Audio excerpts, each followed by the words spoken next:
Hi, everyone. Good morning. Good morning for us, I guess. Someone might be joining from another time zone. Danielle and Valerie and M. Pryor, when you get a second, please unmute and let us hear your voice and say hello when you have a moment. Good morning. I'm in from Gloucester. Oh, Excellent. Hey, Valerie. good morning. This is Margarita Pryor, and I work for EPA in Boston in Region 1 and work with the Massachusetts Bay's National Estuary Program. So this is a high priority issue for us. Great. Fantastic. Fantastic. Margarita, do you mind if, oh, sorry. I'm sorry, Danielle, 1 second. I realize you've been interrupted twice now. Margarita, do you mind if I rename you just so that I don't forget your name later? Would that be okay? Sure. I Okay, may thanks. have to jump off for a little bit for another meeting, but I will try to come back on as soon as I can. No problem. And I just did it. Tell me if I spelled it correctly. If not, I'll fix it. No, it's Marghtrita. Yeah. Okay, let me fix that. There we Okay, go. second. Thank you. Got that? Yep. Okay, great. Yeah. Okay, Danielle, please go ahead. Sure, sorry about that. Hi, everyone. Danielle Lewinsky. I'm with the Center for Community Progress, and I'm right now in the state of Michigan. I actually won't be joining for the full workshop. I only have until 8:45. I was just hoping to sort of hear the introduction, sort of how it was going to be structured. Unfortunately, I can't remain, and then access the recording later. No problem. Welcome. We're so glad you could come for a little bit. Hi, Susie. Good morning. Hi there. We're just saying Sorry, hello. I just had to find my tune, whatever, getting you on mute and unmuted. Anyway, No good problem. to see you all and lovely to see this session. Having some real impact, maybe. That would be right. Nice. Wouldn't it? Well, you guys, thanks. Let's get right into it since Danielle has to leave soon, and we'll just see. There may be people who come in and out, but I'll just quickly say hello. My name's Carrie Hewlett, and I'm glad to meet those of you who I haven't met before. I'm a facilitator and a mediator, and I work with community and I work sort of at all levels: community, state, local, and federal, with various folks to try to make decisions together collaboratively. That's my area of expertise, and I work specifically on climate adaptation and then more specifically on climate migration. And I'm really thrilled to be able to, I'm so glad to have met Linda Orell, who will introduce herself next and is the expert today. And I'm just here to kind of help facilitate the conversation. So Linda. And thank you for that introduction. I'm Linda Orell. I'm the policy director with the Trustees of Reservations. I've spent most of the last 25 years as a legislative lobbyist in the Massachusetts State House. I have left and done other work elsewhere, but I spent a significant amount of time drafting and helping to pass bills. And some people find it quite dry. I love it. So I've had to become sort of a pseudo expert on so many different issues. I have, oh, and Allison, who's coming in now, is a former colleague of mine at the Nature Conservancy, where I was the government relations director in Massachusetts, where I sort of kicked off this career. And what I want to do today is an overview of the legislation that we wrote to deal with property buyouts in Massachusetts. I'm hoping we can get through that part of the presentation pretty quickly and then maybe address any basic questions and then get into the discussion. So what I'm going to do now is just pull up a PowerPoint, which will just take me a second. And Linda, while you're pulling it up, I'm just going to ask Allison to say hello. Allison, we've already gone around and said hello. Do you want to just introduce yourself? Excuse me. Good morning. This is Allison Bowden from the Nature Conservancy. Thanks, Allison. And sorry.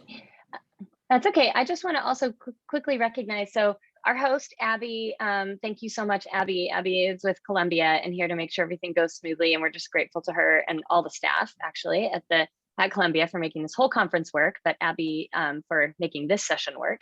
Thanks, Abby. And Maggie, do you want to say hello and introduce yourself as well? Hi, I'm Maggie Ostus. I work with the Consensus Building Institute and I support the Climate Migration Network, and I'm very excited to be here. Thanks. All right, Linda, do you want to just jump right in then? This is Valerie again. I probably could have introduced myself. I said I'm in Gloucester, but I'm part of the Cape Ann Climate Coalition, which is Gloucester, Rockport, Manchester, and Essex. And we have been selected as one of 4 communities for US EPA's Building Blocks for Resilience program. So working with EPA, we'll be looking at our vulnerabilities here and options for armoring the coast, natural systems, and also where managed retreat might make some sense. So that's our project up here in Cape Ann. Thank you. Awesome. Thanks. Thank you, Valerie. And actually, do you mind if I ask Danielle, since you do need to go, we're going to ask folks everyone else later what kind of their interest in this particular session is. Danielle, is there any reason that in particular you were drawn to this session? I would love to hear that before you have to go. Sure, no problem. I was interested really compared to the past couple of days of being able to sort of dive in a little bit more to a specific example and a specific situation. So that's one part of it. Another part of it, so my organization works largely on vacant and abandoned property issues. One of the tools that we leverage is called a land bank, which is typically a governmental or quasi-governmental authority that has special powers and abilities to acquire properties. And while they've mainly been used in places like Detroit and Toledo, so legacy cities, one thing we've been looking at for climate adaptation is their ability to get a hold of properties and assist with things like land swaps or trying to do property assemblage, anticipating where migration may need to happen and things of that nature. So my interest was both being able to sort of get into a specific example and just trying to hear if there are any opportunities for additional government support in acquiring and assembling properties in the face of climate change. Awesome. Thank you. Really appreciate that. And we'll hear Carrie? from everyone else later. Yeah. Carrie, sorry to interrupt. You keep trying to get started and we keep interrupting you, but I also will have to leave at 9, but hopefully I'll be able to get back very quickly. But similar to the previous speaker, one of the things that we have established through the Mass Bays program are some really ambitious, but we think achievable targets for either restoring or maintaining acreage of salt marsh and eelgrass areas and tidal flats, so that the idea of being able to have managed retreat and to secure areas where we can move back are really important for us. So I just thought I'd add that to your mix. So glad you did, Margarita. Thank you. And please, everyone, this is discussion based, so please feel free to jump in whenever. Yeah. Yes. Great. In, Thank you. Are we ready? Mm-hmm. Great. Okay. So I am Linda Orell, the Policy Director with the Trustees of Reservations. We are a statewide conservation organization. We're also involved in the arts and historic preservation, but largely we're involved in acquiring properties. And we also have 120 miles of coastal property. And we are involved in large scale restoration projects on some of those properties. For example, about 2,000 acres of salt marsh on the North Shore is an active project that's underway. And as part of our larger big picture climate resiliency efforts, we decided that we were going to draft legislation and pull in our key partners and work on drafting and filing a bill with them to push the state to create a statewide property buyout program. And so what we want to do during this presentation is just quickly go through the legislation with you. We know it's not a finished product. We feel like we started out with a good bill and we're going to need to tweak it. And I'll be talking about that during the presentation. So we named the bill the Massachusetts Flood Risk Protection Program. By the way, we came up with about 30 names. We landed on this one. I'm good with it. We have a weird acronym, FRIP, but it works. So This FRIP bill would facilitate the acquisition of private property statewide. That was really important that we focus both coastal and inland, and only from willing owners, so it's a volunteer program, who are at risk of being inundated by repetitive or substantial flooding or both. I emphasize willing owners because we knew it wouldn't be politically tenable if a community or the state required people to move. I mean, we may end up in that place one day, decades from now, if not sooner, but this legislation is specifically a voluntary program. We defined eligible entities to include state agencies, cities, towns, land trusts, nonprofit conservation organizations like the Nature Conservancy, and I'm working closely with TNC, and Allison's on the call, who's from TNC, Massachusetts. In our bill, all of those entities are eligible to acquire property. So it's not just the state or just a municipality. And those entities can become involved in all aspects of a property buyout. It's not just acquiring the property, but demolishing structures, permanently conserving and restoring land, whether to its original floodplain functions or if it's a coastal area, restore its wetlands functions so that a natural wetland can absorb and store floods better than perhaps a grassy field. And I only mention that, and I don't mean to go off on a tangent, but I was talking with somebody in New Jersey about their Blue Acres program. A lot of the properties look like people's yards. It's just grass. And we're hoping in Massachusetts to take it one step further and actively become involved in restoration projects after property is acquired and any structures are demolished. The FRIP bill then would acquire inland and coastal properties, which are projected to be repetitively and or substantially damaged by floods. There's two key pieces in this phrase. One is projected to be. So in the bill, we require the state to use the best existing science and data and to come up with a statewide plan for what properties should be eligible first for being acquired. And so by setting priorities, we hope we can then use any state funding more efficiently. And also the inland and coastal, which I mentioned. Linda, can I just ask you for clarification over Sure. what time frame? You know, when you project it out 100 years, you get a whole different picture than if you project out 30 years. So, and what do you consider best available science? So I hear two questions there. The first is we asked the state to come up with a statewide plan using the best available science and data, and then to set priorities every 5 years. So if the bill passes in 2022, then I think they have 6 months to draft regulations and come up with a plan, and then every 5 years after that. The second question about best available science and data. We don't have great data in Massachusetts. I don't know a lot about who's working on this data, but I understand at least for coastal properties, we're going to have some new data by the end of this year, if not sooner. And we'd love to say the federal government might have strong data, but I don't think we're going to be depending on FEMA data like floodplain maps. I think we're going to work on this statewide. And the state, by the way, already has to do a statewide assessment of natural and working lands under our new climate law. And so they're required already to identify where all the carbon is. And we're hoping that while they do that, they can also do some assessment of flooding. But because the bill hasn't passed into law, and honestly, it could take more than one legislative session to pass, we haven't reached the point where we're going to tell the state what data is the best to use, because we also think if this takes a few years to pass, we could have whole new data in a few years. And at that point, we can tell them what we think they should be using. So I think that's going to evolve. I know that's a wishy-washy answer. And what's the time frame for projection that you're envisioning?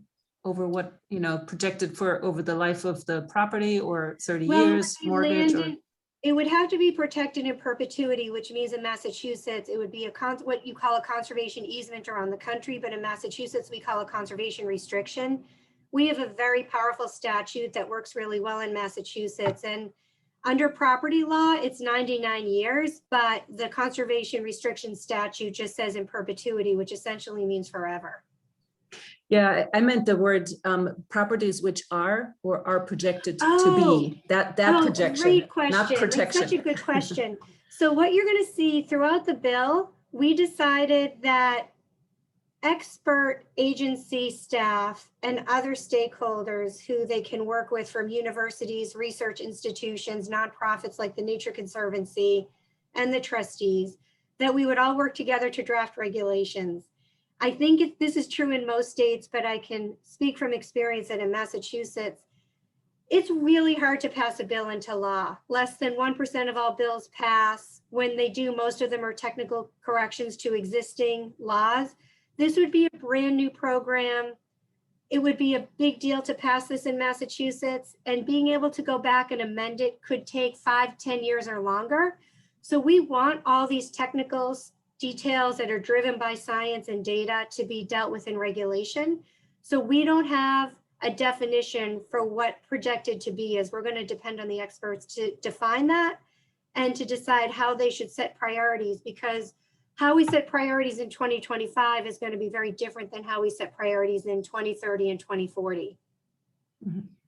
Okay. Linda, can I ask whether the description of flooding includes sea level rise impacts?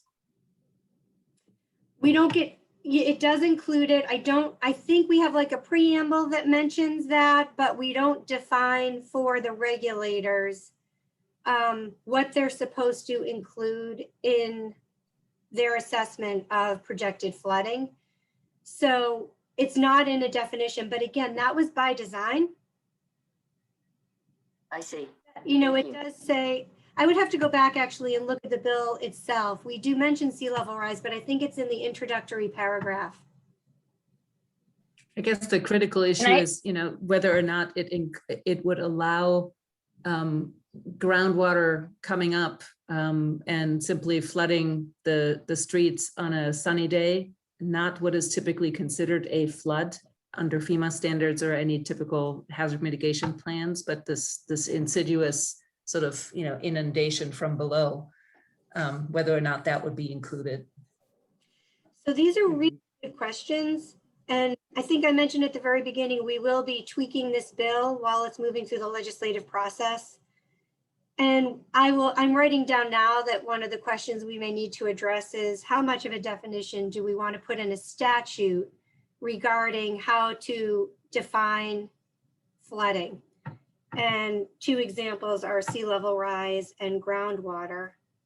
We don't want to get too technical or scientific in the legislation, I know that, but let me go back and look at the bill itself and see how far we decided to go with the definition of how to define flooding. It may be that we missed an opportunity there to give some direction to administrators who are going to implement this bill or this law when it passes. Before I move on, does anybody else want to talk about that? How to decide what is a flood and how are we going to project flooding and what criteria are we going to use to project flooding into the future? Okay, then I am going to move on, but that was great. I just, and by the way, please, everybody who has ideas, we need them. This is a brand new bill and bills tend to get tweaked, rewritten. Sometimes they look very different at the end of the line. Sometimes they look sort of intact and they were just edited a bit. I'm not sure what's going to happen with this one because it's brand new. So could I just ask, I'm sorry if you did mention it, but so our storm surges and hurricanes and sea level, you know, is that under the definition of flooding? We're going to have to go back and look because we didn't put in a definition of flooding. We have flood risk and then we ask regulators to define it. So we do have something in there about flood risk, but we only gave examples in that initial preamble paragraph, and I don't think we did it in the definition. Because if you're looking for political support from, what is it, 78 coastal communities, then it really should get into, you know, the nor'easter hurricane issue. I had a second, thank you, if that's possible. You know, because our state rep is vice chair of Ways and Means, so, and Margaret Frente. Yeah. so we do have some links and her interest in vulnerabilities and stuff. So that they're just recent news out of California that their buyback program is that they will purchase homes. And then I guess there are two versions, either the residents, they move out, but then the new owner, municipality rents them and gets back income. And then when a storm takes them down, they're demolished. But in the interim, some revenue is gained out of that. Or you allow someone to live there until, the storm takes it down, and then it's gone. So it's only with the life of the owner. Some of the coastal places are not maybe candidates for natural system restoration, along the coast. They're not really marsh candidates, but so maybe you could let houses stay there until they're demolished. Have you looked into all those kinds of alternatives as well? Or did you make a decision that this is so tightly linked to marsh restoration that you want those buildings gone right now? Well, first, I'll answer the second question, which is it is a statewide program. And we learned recently in New Jersey, for example, that almost all of the buyout projects have been in inland, not coastal, which really surprised us. Wow. So the trustees is interested in salt marsh restoration, but this would be a statewide policy to support cities, towns, communities, and homeowners and tenants all over the state that either have been exposed to flooding or are at risk of flooding. So we're working with multiple partners. The Nature Conservancy is on the phone now. We're working closely with the Conservation Law Foundation, Mass Audubon, the Metro Area Planning Council, and multiple other partners interested in helping people around the state. So one component of this would be coastal salt marsh restoration. But again, that's only one small component, even though it's important to the trustees. The other part of the question about leasing back property, that's not in this bill. I've been reading about it. The trustees is going to be issuing our second State of the Coast report. This one is going to be for the islands in Massachusetts. We're going to release it in August. And one of the remedies we suggest is acquiring the ownership of the property, but still renting it out. I wrote this down as something to discuss with partners. One of the things we want to do when we file a bill is make sure it's not too complicated so that people can read it, digest it, understand it, and hopefully support it, and then talk about ways to improve the bill. This might be a really good option in certain circumstances, but we have to weigh, what this would mean. Would this mean that organizations like the Trustees Audubon and the Nature Conservancy and Land Trust that want to do restoration miss an opportunity? Or would it just be one more option where in certain circumstances, renting out the property for a specific term would be the best option for the people who live there? Or it would be like an interim step while the state and local governments decide how to help relocate those families. I'm just learning about it. I think it's interesting, exciting, a really positive opportunity, but it's not in the bill right now. So Nantucket has just had a big focus on university-led design projects. And that was also where I first heard that concept. They have a lot of really expensive homes along the shore. And it has repercussions for whether roads and infrastructure have to be paid for, if those houses, all that sort of stuff. So I think for Cape Ann as well, we have the marshes, but we also have the same sort of very expensive homes like in Manchester.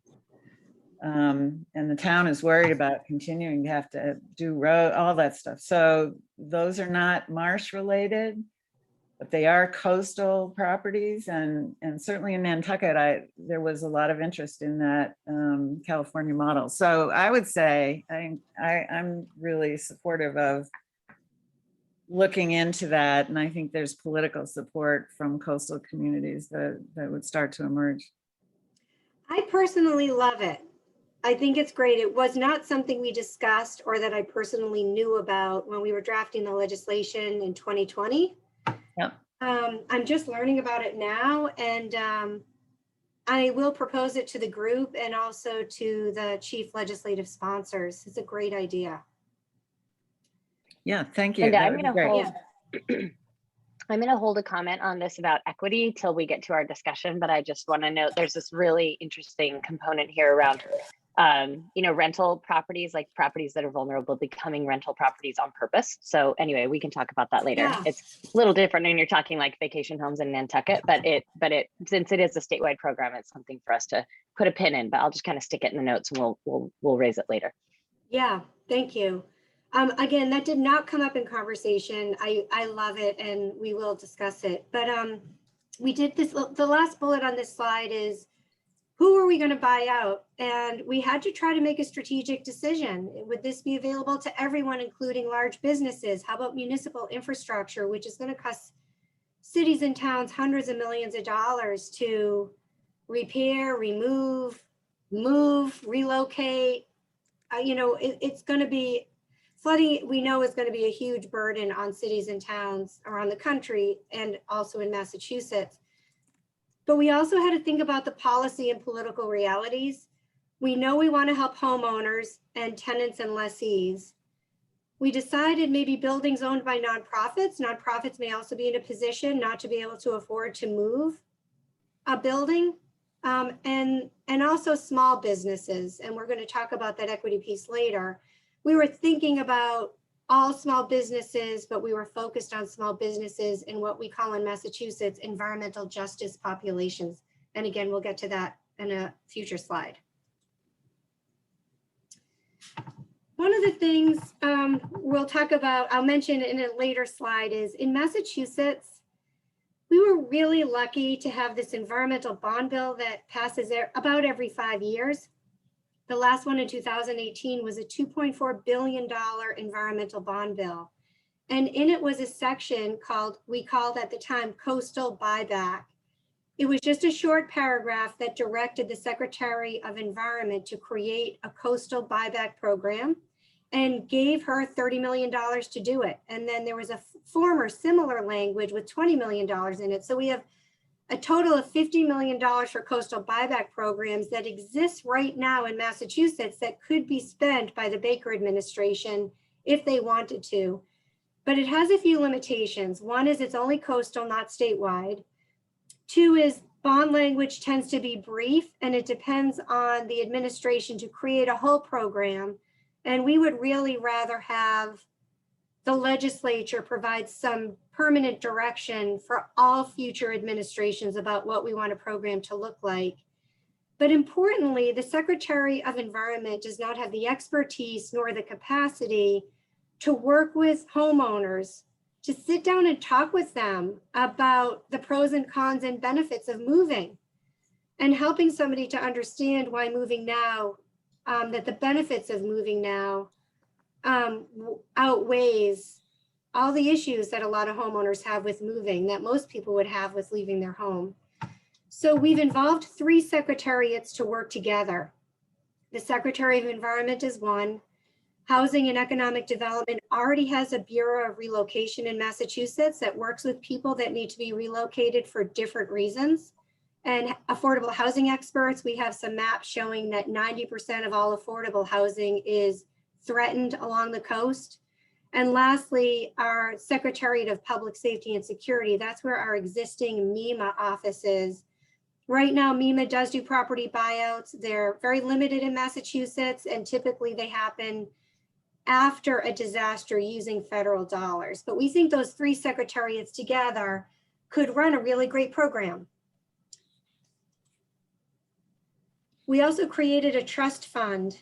The only money right now available for property buyouts is through those 2 line items in the 2 previous environmental bond bills. But again, that's only for the coast, but the money is there and can be spent. And in Massachusetts, we have a program that some of you may be familiar with called the Community Preservation Act. And it allows cities and towns to tax themselves to raise funding for different purposes, including acquisition of property. And it's already been interpreted that CPA funds can be used for property buyouts. So about half the cities and towns in Massachusetts have adopted CPA. And between the environmental bond bills and CPA, we know there's some funding available. And if we wanted to, we could do property buyouts starting tomorrow. Having said that, we're going to need much more money than that. We need a long-term, dedicated, robust source of funding for climate resiliency, period. And we need to carve out some of that funding for property buyouts specifically. So a variety of us, including Steve Long, who's on the call today, are currently working with consultants and a coalition to identify funding for purposes like this.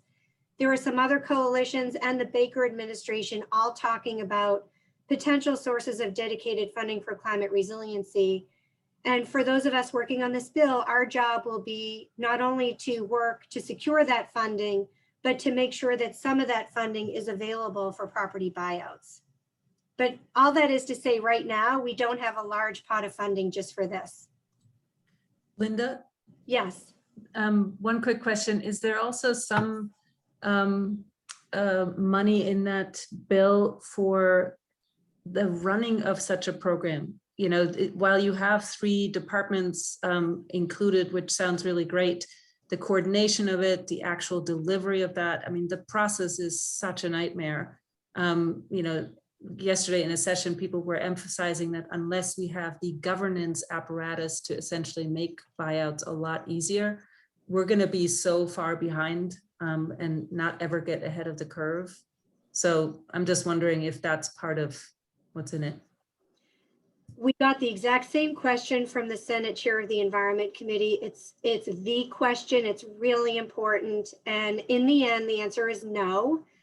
We do have some staff who could use some of their existing time to at least sit down and start writing regulations about what a program could look like, you know, pulling in stakeholders and creating a working group. There is at least one person at MEMA.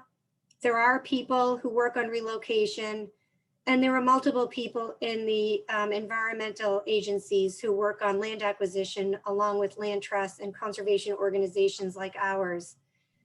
Having said that, we need lots of people to work in a program.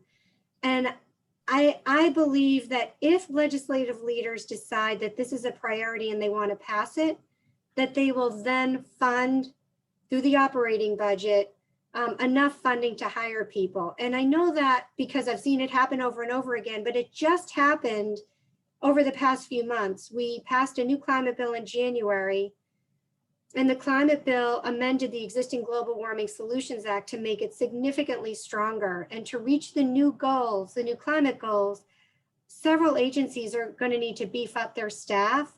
So in the operating budget, the legislature included around $1 million, I don't have the exact number off the top of my head, to hire multiple new staff people, high-level staff people to focus on implementation of the new stronger climate law. So what we really need to do is, we're not going to jump ahead now and say you need to hire people to do this. First, we need to educate lawmakers, and we need their buy-in to see this as a top priority issue and a bill that they should pass into law sooner, not later, and then ask them to make the investments in the staff. Okay, thanks. Questions about, yeah, sure. Any other questions about that? This next issue, it was a really interesting one for me because I've been working for a couple of decades on policy and funding for conservation and restoration. But in Massachusetts, over the past few years, all of our partners, all of our groups have been heavily focused on environmental justice. And this isn't always a science, sometimes it's an art. We definitely wanted to use the public funding to help environmental justice populations, which has a new definition under the climate law, and we're referring to that definition. But we didn't know how to divide it up, 50%, 100%. And we did not have data that drove us to the 75% number. And I think that number is going to get changed in the legislature. And I don't know if it's going to go lower or higher. We also wanted to help low-income homeowners because there are people who are defined as low income, but they may not be a member of an environmental justice population. And now we're thinking we should say low to moderate income homeowners. So this piece of it, I think, is going to be worked on in the legislature. I don't know what the final outcome is going to be. What I do know is that the intent of those of us who worked on this bill, and a couple of people are on the phone today, Deanna Moran from CLF and Steve Long from the Nature Conservancy, who are with us, and maybe others who I don't know who joined. We know that we wanted to make sure public funding went to those people who needed it the most. And we're going to continue to push for that. And then how those details are worked out through the legislative language has yet to be seen, because the bill was just filed and we haven't had a hearing yet. But I just wanted folks on the phone to know that the intent of the bill is to help people who need it the most. But I think we would push back against having 100% of the funding go toward those people, because there might be instances where we do want to work with homeowners who don't fall into one of those categories. Because, for example, we are trying to restore a large parcel of land to restore its, say, floodplain functions. And we want to do that to protect an entire community and restore the habitat and protect a community's drinking water supply. And we're not looking as much at who owns the land as we are as at the land itself. So it might not stay 75%, and the definition may change, but I think we'll push back against 100% for the reason I just explained. And this is going to be a point of contention, I think. So I'm wondering if I should stop here and see if anybody has any thoughts, ideas, or opinions that they want to share. So this is Valerie again, because on Cape Ann, we've been studying these definitions, and I also watched a state webinar, the Massachusetts Vulnerability Action Plan and Action Grants Program, where they showed a map. Let me cut to the chase. I'd suggest maybe some language about climate vulnerable populations, because there are many communities in Massachusetts that do not have minority neighborhoods that meet the definition, nor necessarily concentrated low-income neighborhoods. But when you start defining, as I hear the state realizing they need to, climate vulnerable populations, you get into questions like of age, and that strikes right at home, because on Cape Ann, we definitely have an aging population. But that's so that I hear that the state is shifting on that definition. It really has to, because otherwise on their little map they showed where there are EJ communities, it's only in a few, a portion of the municipalities. And if you're going to reach everyone with climate vulnerable populations, then you need to go beyond the strict racial and income categories. So maybe look up the Vulnerability Action MVP program and see some of their recent webinars on those definitions. I think that would be very helpful, certainly from our point of view on Cape Ann. That's an excellent question. Could I suggest that maybe instead of calling it climate vulnerable, to call it socially vulnerable? Because, a lot of people will interpret climate vulnerable as anybody who's exposed, and that will be the people with, the $10 million homes, as much as the ones with the falling apart houses, and who don't have another way to pay for no other second home or whatever. But socially vulnerable includes many different variables. If you think of SOBI or any of the other available social vulnerability indicators, it goes beyond income and race. It can be, single mothers, it can be, older populations, or whatever, people who have handicap and accessibility issues, mobility issues. So that one is maybe still specific and inclusive of environmental justice and low income concerns, but it's a little broader than those narrow definitions, but not everyone. That's really interesting. That's great. I love that. There still, I think, will have to be some sort of income issue. we're going to go back and tweak the bill. And I'm glad a couple of my colleagues are on the call right now who helped write the bill. Because this is going to be tricky about what do we put in a bill and what do we leave to regulators, which is, regulations are much more fluid and can be easily changed over time. But I do want to make sure that the legislation directs all future administrations to look at specific issues. And there might be a way to include socially vulnerable populations in here. And we'll have to talk about that, but that's a great point. So thank you for that. Any other comments, thoughts, questions about how to dole out limited funding?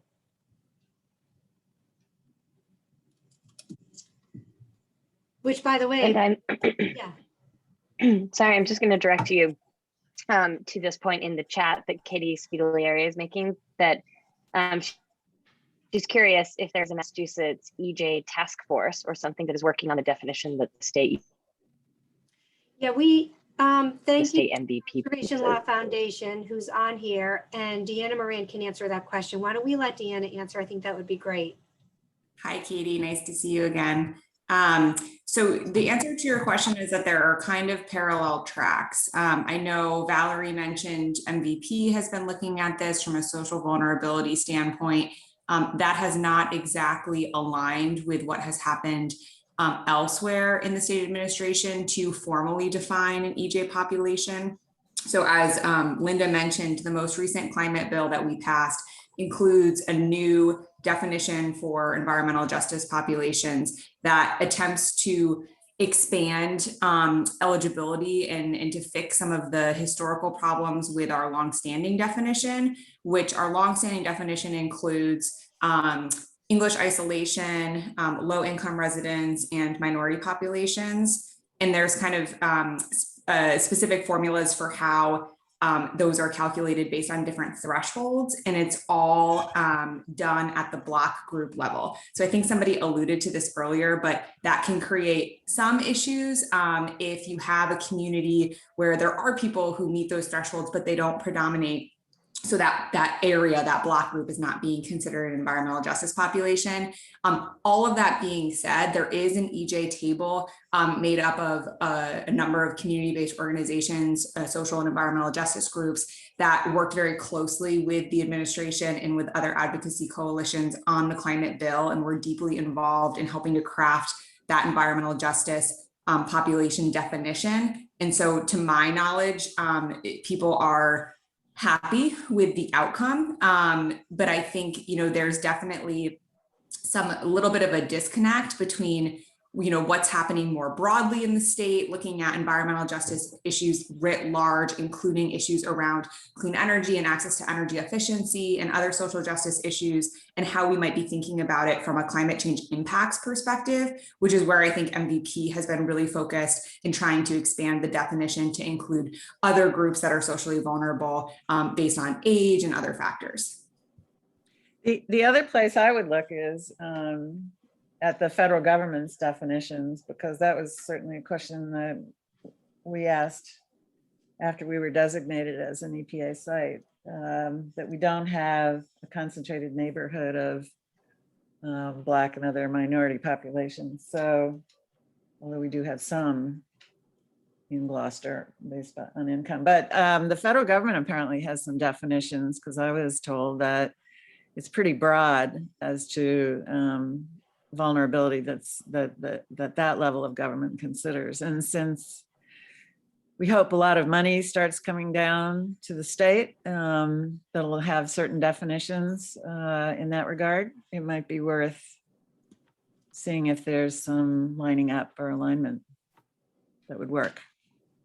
This is Margarita, and I'm with Region 1. And yes, we do have, we have a very active EJ program within the region, and we also have something called an EJ screen that we use that gives a very coarse initial assessment of where some of those locations and populations might be.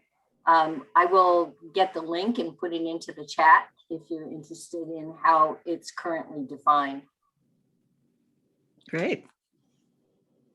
Yeah, thank you for that. We want to go beyond what the federal government does, but we don't want to create inconsistencies that prohibit us from leveraging federal dollars. I mean, ideally, you know, what we're dreaming is that entire neighborhoods get moved using federal, state, and local dollars, and that we have a robust program in place to work with property owners to help them see the benefits of moving, and we help them move hopefully to where they want to be, which in most cases is nearby, so their kids can continue to go to the school there, or they can be close to their family and friends. I don't know if everybody wants that, but based on what I learned in this conference and what I've been reading over the past year, it seems that most people don't want to move far. So we do definitely want to be able to leverage federal funds. I don't think the state is ever going to come up with so much money that we can take care of the problem alone. With that, I'm going to continue to move through the presentation because there's still other issues to address. And then when the presentation is done, I'm hoping we can circle back if people have other ideas and revisit some of these issues. So I don't mean to move on from the issues we've already discussed. I just think there's even some more stuff to discuss as we go through these. I mentioned at the very beginning that this is a voluntary program, and we think that's a really important point that we need to stick with. And that we have an interesting issue here, which is that property be acquired at pre-loss fair market value.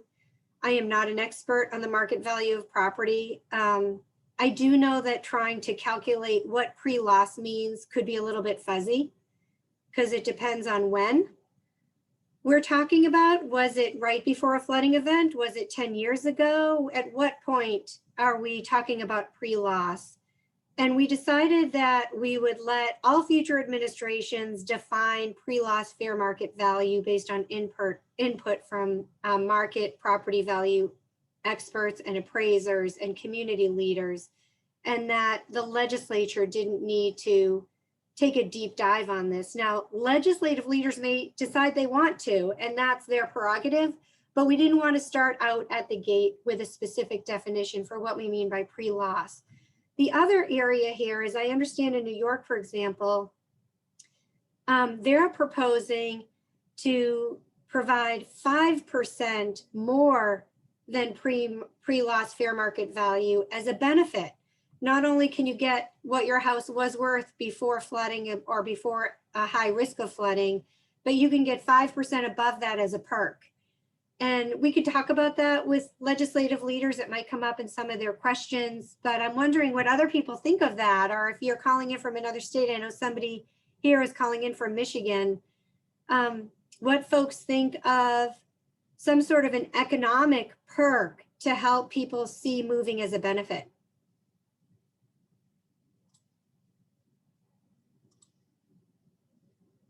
And hearing none, I'll move to the next slide. But let me just quickly say, if I owned a property and I know that after loss I could get more, I wouldn't move now.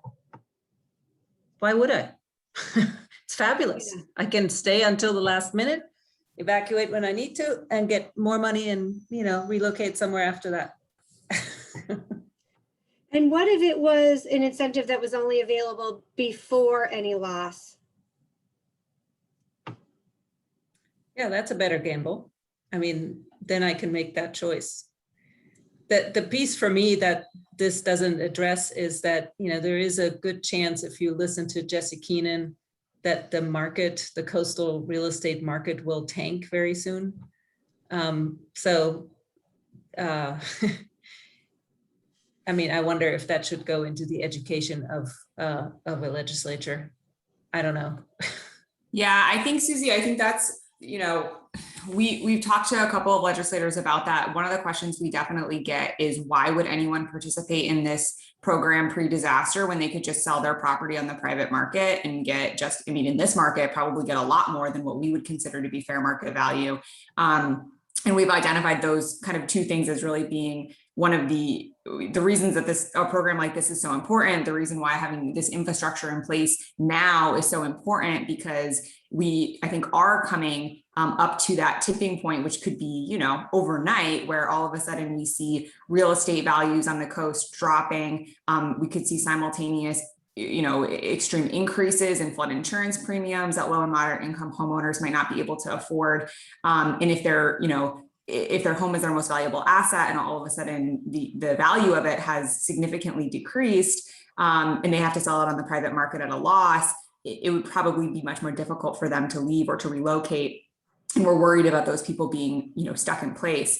I think the pre-loss fair market value idea was in recognition of the fact that we may not be able to communicate that to people ahead of time. And if we're hit with a storm tomorrow, we want this program to be attractive to people who might otherwise just go to FEMA for money to rebuild or to rehab. I think, we've kind of anecdotally identified that as being one of the problems with the federal program, is that because it takes so long to participate through the federal buyout program, and you can get money to rebuild or rehab your home much more quickly, it's a more attractive option.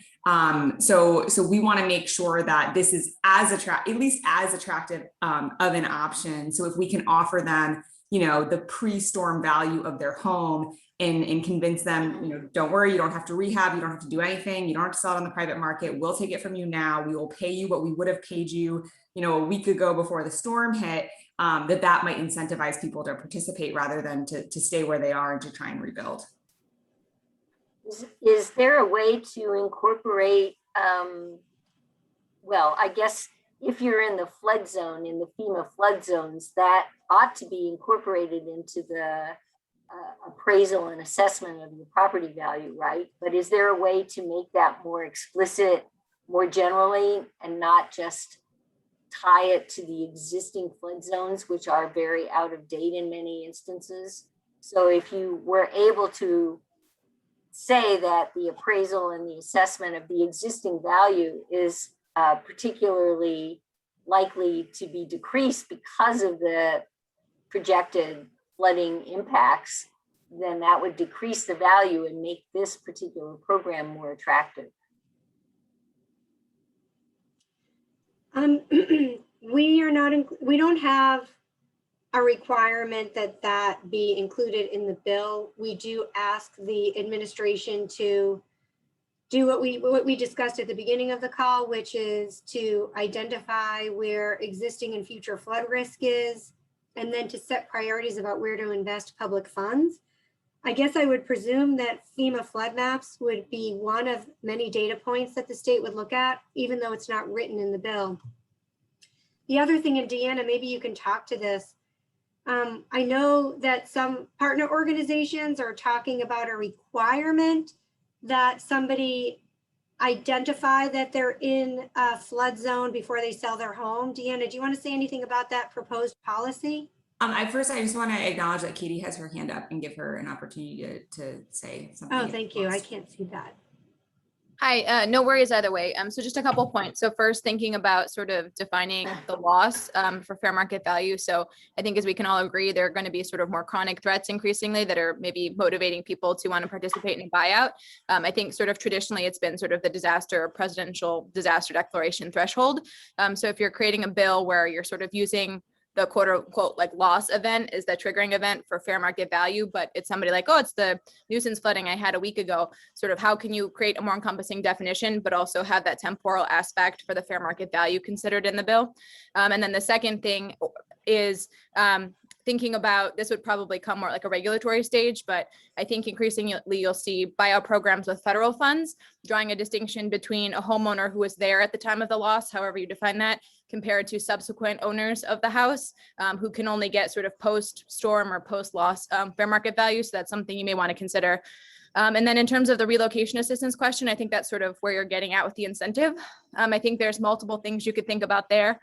With New York and some other places that we've looked at, the incentive is usually not just sort of like a blanket incentive everybody gets, but it's usually tied to something like, for example, participating in a large scale buyout so you can have more ecosystem restoration after, or trying to incentivize people to stay local within like the municipal boundaries so you don't lose tax base. So that's something you could think about sort of to craft it that way. So not everybody gets it, but if you sort of do these things, or if you move to outside the FEMA 100-year floodplains, people are better off.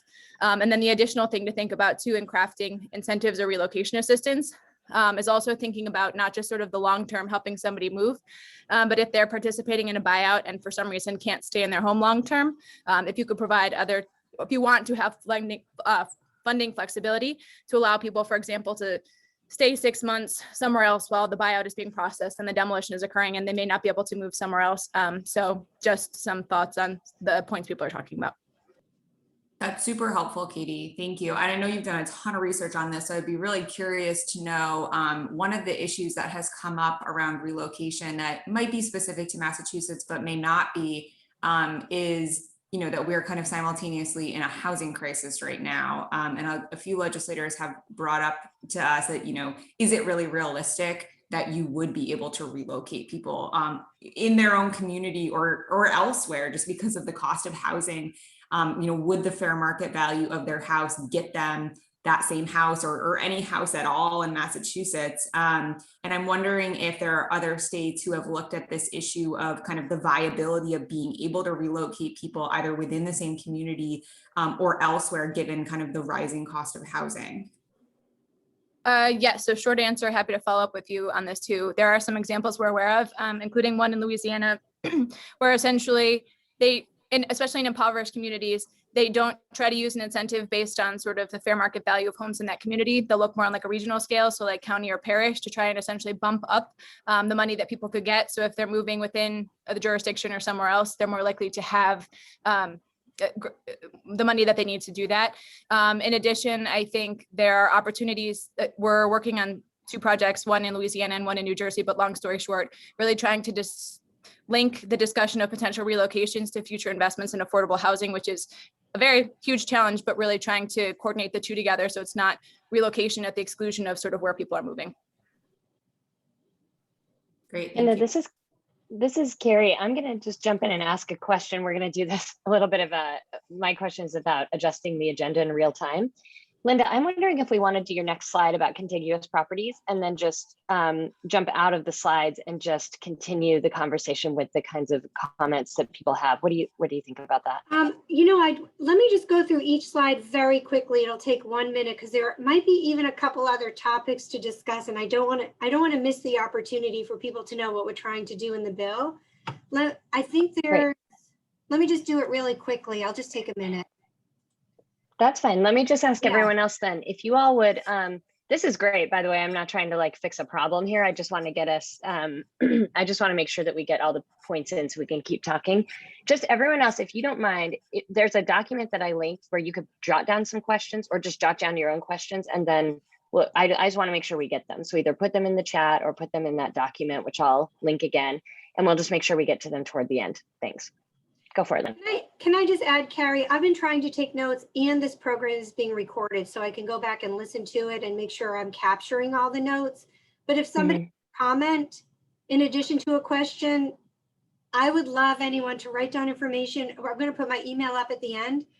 If you want to email me and the people I'm working with, attachments, comments, legislative language, anything you want. This is a very new process for us. And the reason Carrie was so smart to put together this program is she knows this is a brand new bill in Massachusetts and we want to get it right. And Massachusetts is pretty good about generally nationally passing new comprehensive bills that other states sometimes look at. So if this bill were to pass into law in the next 1, 2, maybe few years, it could end up being a national model. We do a good job here of stakeholder input. Legislators in Massachusetts are working full-time, professional, very thoughtful. So I really want to get this right. So please send me everything you have, since I think we only have another half hour, and all the information that you all have that you can share, we would love. But let me just move to the next slide quickly. We are asking the state to develop a whole outreach program where they educate cities and towns and other stakeholders, including homeowners, about the availability of this program. That would include all kinds of educational materials, including a website, and hopefully what we call in some corners circuit riders who go around to communities and work with them to talk about how this program could work in their town or in their neighborhood. We would have specific procedures they have to establish. This is all written in the bill. criteria for facilitating relationships between owners and eligible entities. And at the beginning, we talked about what an eligible entity is. It is an entity that can acquire property, and under federal programs, it's the state, sometimes cities and towns. And under our bill, it includes land trusts, nonprofit conservation organizations, community development corporations. So facilitating a relationship between a homeowner and, say, a land trust or a CDC would be something different that we're doing in Massachusetts that's not happening elsewhere. And then we want to have a program, an acquisition program that has a pre-approval to promote efficiency, so that unlike at the federal level, we can actually do some of these projects relatively quickly. We mentioned contiguous and continuous properties in the bill. We don't elaborate on the definitions. We do want regulators to do that, but contiguous are properties that are literally geographically connected. Continuous, sorry, are geographically connected. Contiguous is a little more fuzzy. It's they're near each other. And we wanted communities and state to decide what that means. How far, what is contiguous? And we think it might mean different things to different people, and we decided not to try to define it in the bill. And I think everybody on the call knows that we have a huge risk of floods in Massachusetts. So the reason why we want to pass this bill is we have an increased risk of flooding inland and on the coast in Massachusetts. But I don't want to spend a lot of time on that because everyone here is quite informed. We just wanted to mention that the trustees started working on this because we own 120 miles of coast, and we're doing a lot of large scale active restoration projects with our partners. And then the bill is in committee in Massachusetts. It's called the Joint Committee on Environment, Natural Resources and Agriculture. They have not scheduled a hearing. We think September would be the earliest for a hearing, which is good for us. We are talking with lawmakers about an educational webinar we're going to do for legislators. And as a few people on the phone know, sometimes bills like this can pass really quickly and suddenly if there's a major storm event. This did happen to us in the earlier 2000s when there was a major flood on the Taunton River. Steve Long and I, who's on the phone, had worked on a dam removal bill. Oh, and Allison worked on it quite actively. We all worked on it together. We wanted to pass the bill. And suddenly, after there was a major storm event, the bill passed just a few months later. So we don't hope for that to happen here, but I guess what I want to say is it could take years to pass a bill, or we could be in a situation where suddenly the state decides that they need to address this issue right away. And this is my favorite slide. And then this is my email address. So everybody can put please stuff in the chat for Carrie, but if you want to jot down my email address and send stuff next week or next month, we need all the help and support we can get. And that's the end of the presentation. And that's a salt marsh sparrow, by the way, which the trustees is trying to save by restoring its habitat on the North Shore. Linda, thank you. That is fantastic. And everyone, thank you for jumping in. We have had a few specific questions lined up, but you all have proposed questions that are, important to you. So I just want to note that there are some questions in this document. And Linda, I think because I posted this while you were presenting, you probably haven't had a chance, and I know you haven't had a chance to see this. So just pop in there for a second. I'll talk, so give you a moment to kind of catch up on what some of those questions are. The other thing is I want to make sure everyone has this. So this is a link to a fact sheet that the trustees have put together. It's really, really good. It's a really nice summary of the bill. And of course, if you want to read the actual bill, which I am getting the sense nearly everybody on this call is the type of person who wants to read the actual bill, I have linked that there. So you should see in the chat now the link to the document where you all are putting questions, the link to the fact sheet, which is a summary of what is being requested in the bill, and then the bill itself. So Linda, I hope that gave you a second to kind of catch up and catch your breath. But let me just note that there are a few questions in here we want to discuss. And I'm going to start, Katie, if you don't mind that I put you on the spot, can I just have you kick this off, and then we'll let others just jump in as you would like. But can you talk a little bit about some of these programs in Virginia and South Carolina and what you feel like we might want to learn from them? Like, could you give us just some specific things that you think if we do talk to some folks that maybe you could even connect us with? What would be the things that you think we should specifically talk to them about, given what you've heard so far from Linda? Sure. So it's been a little while since I've looked at the laws in Virginia and South Carolina, but long story short, if you haven't looked at the laws there, I would suggest looking at them. I think there'll be things maybe you'll want to do differently, but there might be things that inform the effort that you're doing. The Virginia Community Flood Preparedness Fund was passed, I believe, last year when it became formalized. Prior to that, Virginia had had another version of the fund that was more limited in terms of what it could be used for. And while people held that up as a model of, oh, this is great, the state is establishing a revolving loan fund that can be used for flood mitigation projects, including buyouts, there were several years that it received zero appropriations, so it was not able to operate as a revolving loan fund. Now, the state has allocated, I don't know, I think it's like $40-some million from its Reggie funds as to serve as a startup for that fund. So I think in the spring they had proposed draft regulations to look at implementing the program. I don't think those have been finalized yet, but I would say that one is further along and now has I think pretty much guaranteed dedicated source of revenue to get started up. So that might be a better place to start. South Carolina's law has a bunch of things in it, including two funds, one that can be used in a disaster recovery context and one that can be used more broadly for buyouts, and also includes some of these different things, especially on defining what term they used, low-income populations, providing different types of relocation incentives, forgiving local match for revolving loan funds and things like that. So you might want to look at that one. Last I heard, that fund has not been appropriated any money for this fiscal year. So I don't know how far along they are in actually like quote unquote implementing it. But I think I've heard from some people through the grapevine that they're looking at that. So additional point of contact. You may also want to consider looking from the federal perspective at the clean water and drinking water revolving loan funds, because I think those are usually held up as really good models with a lot of flexibility for leveraging co-benefits for acquisitions. So there's just some points on that. I think the last thing to note, though, is just with creating revolving loan funds that are very encompassing of the types of like money that you can use to source them.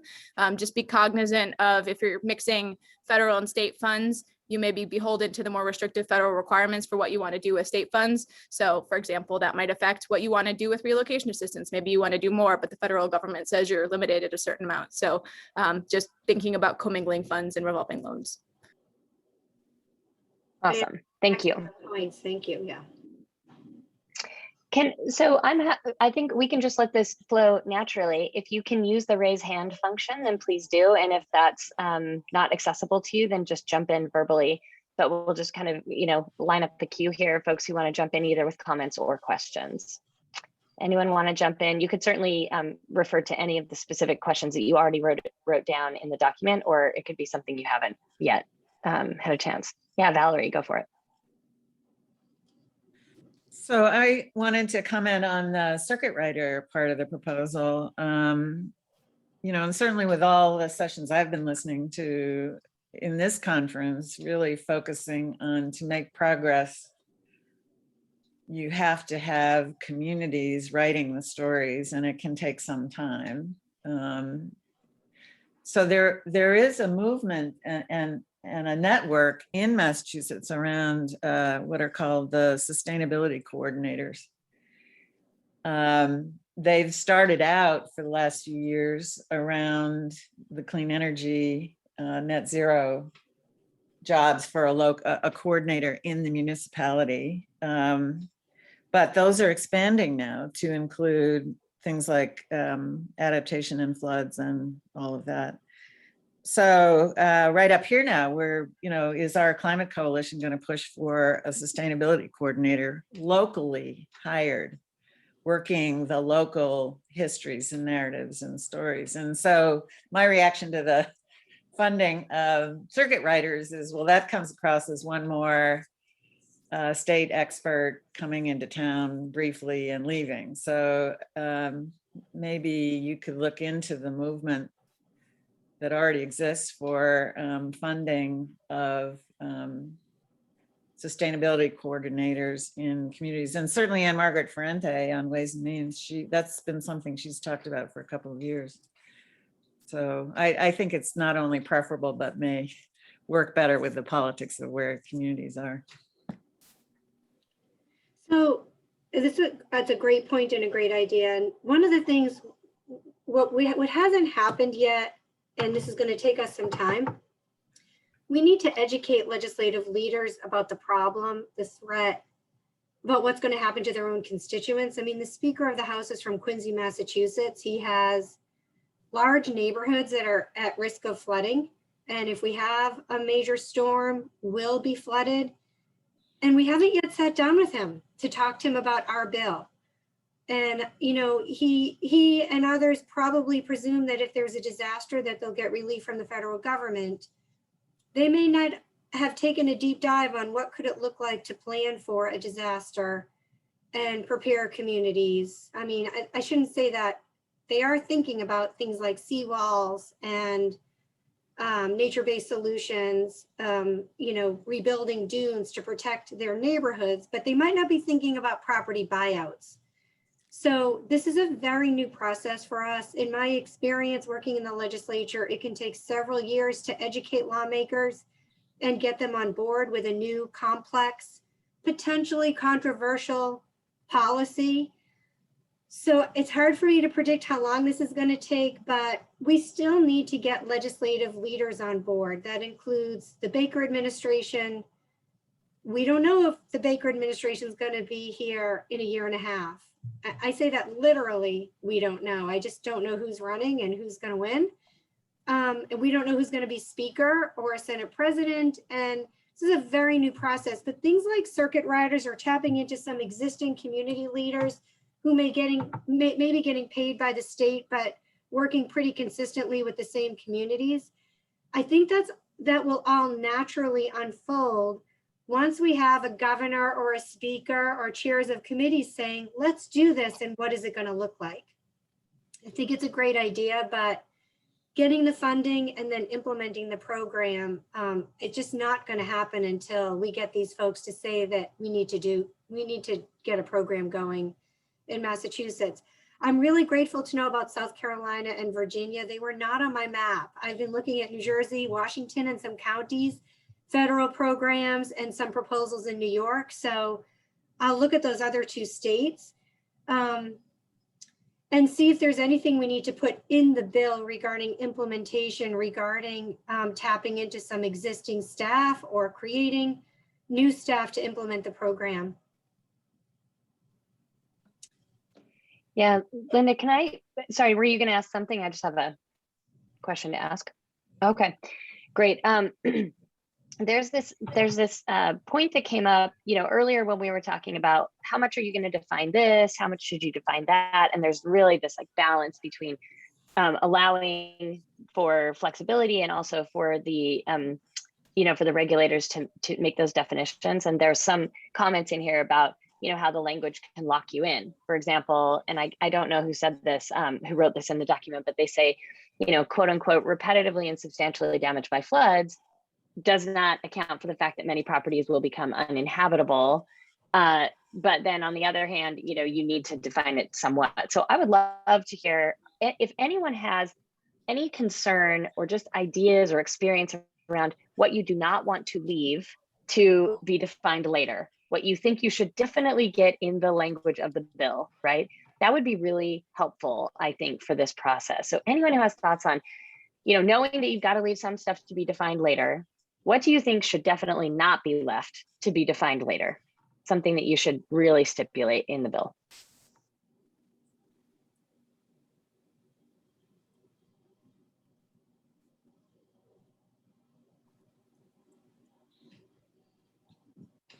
Susie, it looks like you might be. Yeah, go ahead. The piece and Margarita, go jump in after. What you just mentioned is something I put in there. I guess it's, to me, this gets back to what Katie earlier said about defining the loss event, right? And because of the mechanics of sea level rise in particular, it's not so much the issue in inland areas, but in coastal areas, that'll be really important to consider sort of the physical mechanics of how communities become uninhabitable. And storm events are just one of those mechanisms. And it just, I don't know, if you put, flooded and inundated, that will at least open the door for, still you have to define repetitive, you have to define substantial, blah, blah, blah, all those things, right? And if it gets tied to FEMA maps or FEMA federal funding, then that might, already be an issue, right? But it's also important to not, when you do tie it to that, to not make that be a fixed baseline, right? We know FEMA maps get updated every 30 years, but the issue obviously is going to be on an exponential curve and change much faster. So some of that I'm sure can be addressed through regulation and the repetitive updating every 5 years. But I think you need to at least open the door to the mechanism that will make coastal communities uninhabitable. Let me make sure I just get this though. We talk about flood risk, but we don't say very much. And if we were to define flood risk, what phrase or word or technical term would you want it to be in there to make sure regulators going forward, who also change over time, would always have that as sort of the base for what they look toward to create a definition? Flood and inundation. That includes nuisance flooding, that can allow the groundwater issues that I mentioned earlier. So it's just that that you need to get the sunny day version of it basically in there. Anyway. I get that. Okay. That's very helpful. Thank you. But I heard in this conference, which I hadn't understood before, that FEMA does not give money when there's just garden variety erosion. And a lot of those photos down on the Cape Cod coast, that's just the steady undermining of the basement or the whatever. And that may not be inundation, but those are a lot of the homes that you'd like to buy out. So I'd encourage putting that as a priority to really work on what that definition needs to be so that you're capturing everything that you really want to. Can I say something about that one in particular? Sorry to jump in, Margarita. I see that you have your hand up, but I was part of a project now 22 years ago with FEMA. It was run by the Heinz Center in Washington, and it looked at the fact that FEMA does not consider erosion. And that was just maddening. But that came after 20 years of prior conversation. It's something that's been discussed with the National Flood Insurance Program for a very long time. FEMA does not consider dynamics in its definition of coastal or hazards, and erosion obviously being a huge thing in changing the shape of the floodplain. So, this is the resistance to that is so deeply political and so difficult. I think you might be way more flexible in this particular approach if you go with funding mechanisms that keep you away from the restrictions of FEMA and the National Flood Insurance Program and hazard mitigation funds. It simply opens you up to actually be reasonable. If you want to become a national model, then stay away from it. It's just going to tie you. But that would suggest a very generalized definition rather than a narrow one. Am I hearing that right? Yeah, I think that's right. I mean, you might broaden beyond flooding, and include erosion at least in there. Yeah. This is Margarita, and I was going to mention the same things that Susie did, and I would also perhaps incorporate, and maybe somebody mentioned groundwater, but seawater intrusion into drinking water supplies is an issue certainly in Florida, for example, but it's something that is happening on the South Coast here in New England a lot, where the water table is rising because of sea level rise as well. So there's another way that whole communities may become uninhabitable because they won't have a drinking water supply. So I do agree that sort of staying away from the FEMA definitions and maybe giving them something to shoot for in the future would be great. So sea level rise, groundwater, saltwater intrusion for drinking water supply, and erosion seem to be really critical as far as my experience shows. Those are excellent suggestions. We'll go back and look at this flood risk definition. I love the idea of keeping it broad and separating it from FEMA. We also have these political considerations where we don't want this, we want the state to set priorities, and we want the state to decide how to set priorities, because I think it's going to change in 10, 20, and 30 years. And I don't know what it's going to look like. I mean, we can guess based on projections, and the trustees has some of the data that we've been using to create our own state of the coast reports and what the coast is going to look like in 2070. But I guess, you know, on a property basis, I don't know what the specific threats will be to say 1 or 2 homeowners in a neighborhood in 25 years. So thanks, Deanna. So we love the idea of keeping it broad, and yet we want to make sure that the funding doesn't go toward the powerful community and politician.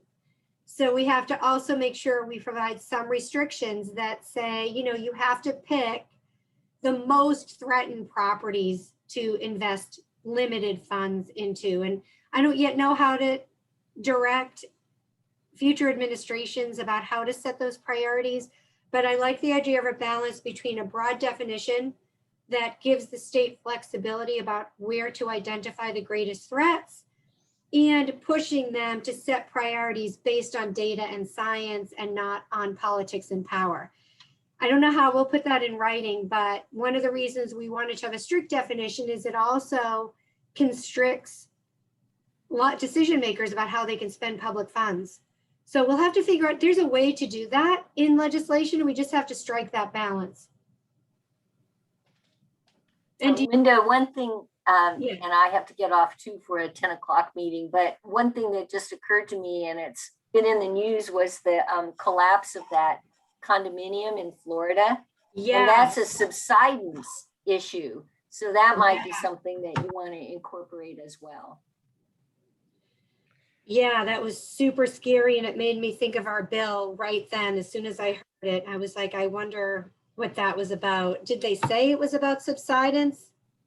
I don't know that they've had any ability to assign a cause immediately, but most of the news articles indicated that that area had been subsiding for years, that it had been cited for that for years. And so it was known that it was slowly sinking. And yeah, you know, the question about when does the, you know, threshold get passed and the whole thing just collapses probably needs to be addressed. But I think just incorporating the idea of subsidence is probably useful and covers a bunch of different areas.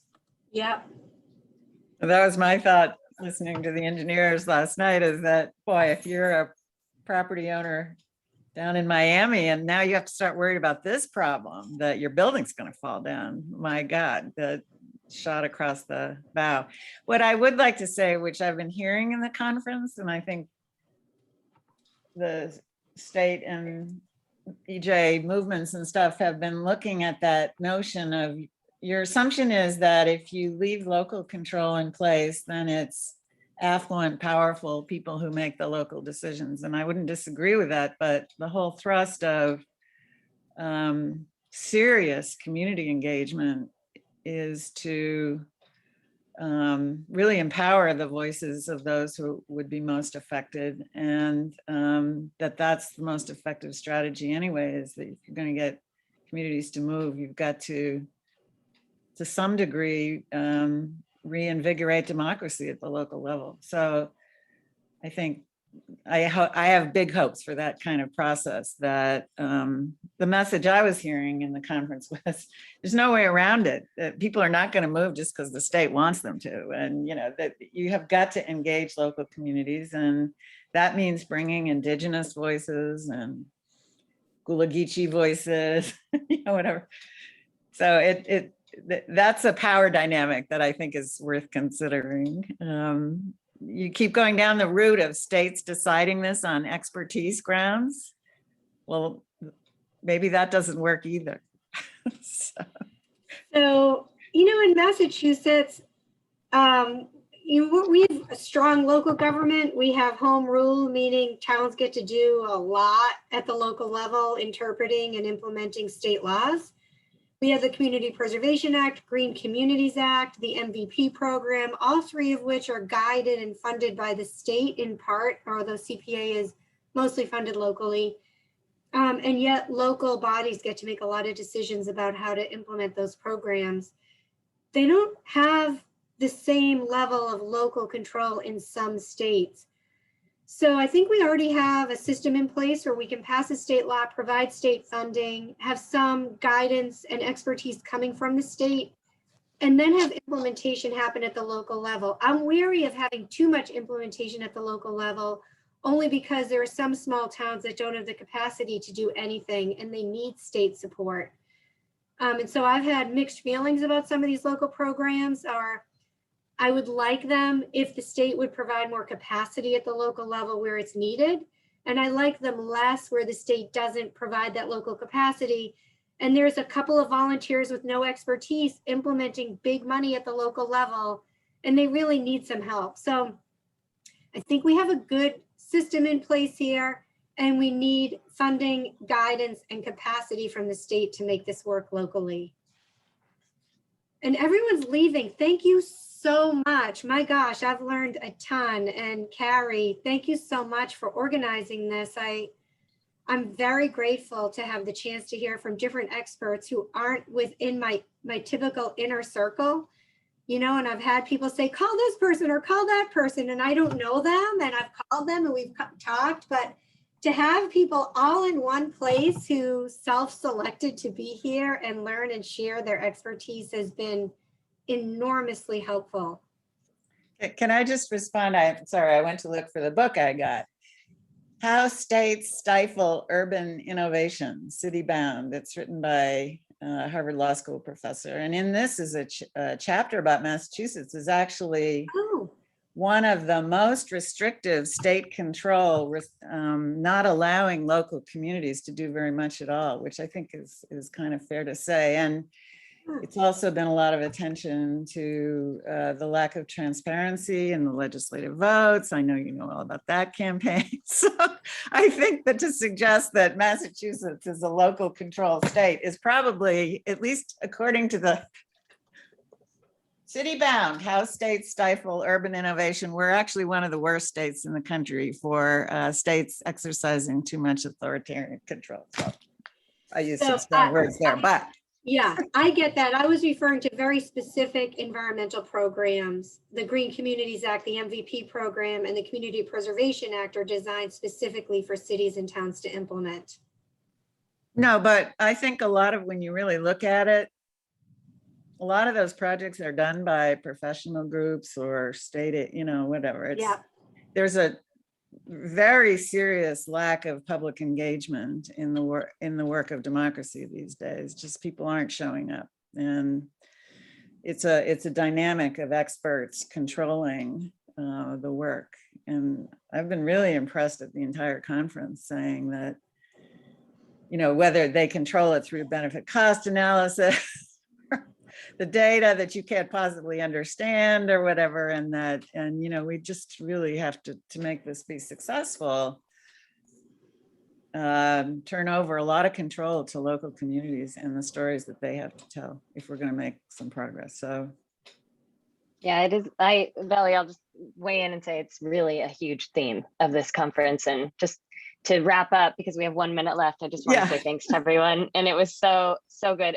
Linda, your expertise is incredible. Your willingness to hear and listen and really understand all of these comments just made it so productive and so valuable. And thank you, Katie and Valerie and Allison in particular. And we'll let you guys go.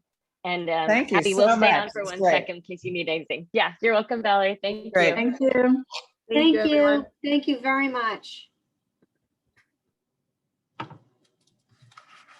That was great. I'm Thanks, so Abby. happy You had such good feedback from everyone. It Yeah, was And at we the really did. wedding. a perfect number of people. It was perfect, Carrie. Thank you so much.